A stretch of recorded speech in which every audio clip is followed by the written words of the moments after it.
Summer, the time of year when water bills rise with the temperature. But stay cool. There are ways to save green without letting your yard go brown. The City of Santa Barbara offers a number of tools and tips to keep your water use under control. What we're asking for homeowners to do, especially as they start watering and turning on the sprinkler systems, is to check them while they're on. Because a lot of us have sprinkler timers that turn our sprinkler systems on when we're sleeping, and we don't see if there's a leak or if there's something that's spraying, the sidewalk, or things that we could fix. If you'd like a little help, the city offers free water evaluations to businesses and residences year-round.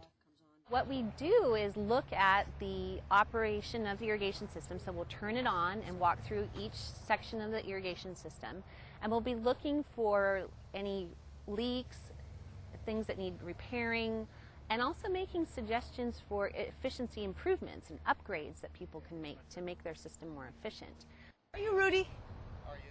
As maintenance supervisor of the over 4-acre Pilgrim Terrace housing complex, Rudy Prieto knows a thing or two about landscaping. But even with his years of experience, he saw the advantage of having water conservation experts like Kathy Perret and Rick Welsh evaluate the irrigation system.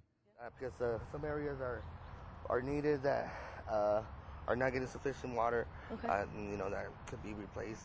The first step of the evaluation is to check the water consumption history of the property. You can compare. Like last February, it was raining. You used 0 uses of water. It was perfect. Yeah, we turned it off our clock. Turn it off. But all of a sudden, you've got a real big jump going from March to April. To see how effectively different areas of the landscape are being watered, evaluators use a simple device called a soil probe. Santa Barbara clay. Yep, it's very dry here. Yeah. So yeah, you don't even have roots that go down any deeper than 2 inches. Exactly. Well, if we pop that out, let's go around a sprinkler head, because you can see it's really green. So some areas are getting a lot of water, and some areas are not getting any. So if you go down in there, oh my God, you just sunk all the way down. Okay, now we have mud. Yeah. What, 3 feet away from it? Yeah, it is. So some of the key on this is when you look at it, you want to go down and see how deep do the roots go. And it's so muddy that the roots really only go maybe 4 or 5 inches. If you were to water it and let it dry on the surface, the roots would grow into the moisture and you would have a longer root base. You'd have like 6 inches of root base in there to use the water. It's more efficient that way. If you have an irrigation controller, the evaluator will look at that too.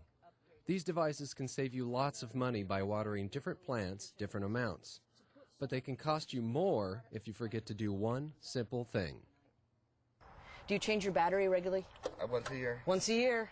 This is the best, although this one says 2008. It might be time to change it. Okay. I think it's 2010. Maybe that battery's one of those old ones. Yeah, have you recognized what happens? It goes on to default. Oh. And it waters every station for 10 minutes every day, every start time. Yeah. It will double your water bill. Yeah. A $3 battery will save you $300. Yeah. Change it every April. Every time the wind blows and the power goes out, the clock goes on to default if you don't have a fresh battery.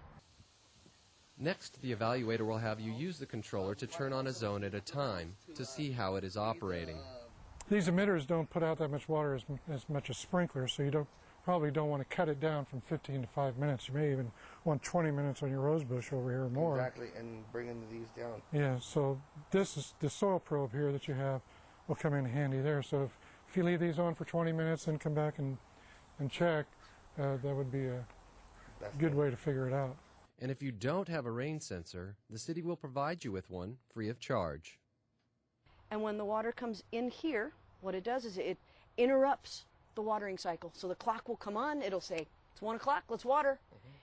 And if it rained and there's enough liquid in here, about 1/4 of an inch, it won't go to the valves. So the valves won't come on. So you have a chance to come out here and actually turn this clock to rain off. This will only keep it off for about 2 days. So it's a convenience factor, so it doesn't come on at 1 in the morning and you know it's watering and you're at home in your pajamas and you don't want to come out here. So the evaluator will then look at what plants you have and where, then make suggestions that will save water. To me, this would be a good candidate to get rid of the grass. I brought this literature on lawn alternatives, and you plant this some of this in clumps, and then it grows out in a couple of years. It'll look like look like lawn. those grasses would use, they say more than half as much water. And the city can not only help you plan a water-wiser landscape, it can help you pay for it too. We have the Smart Landscape Rebate Program.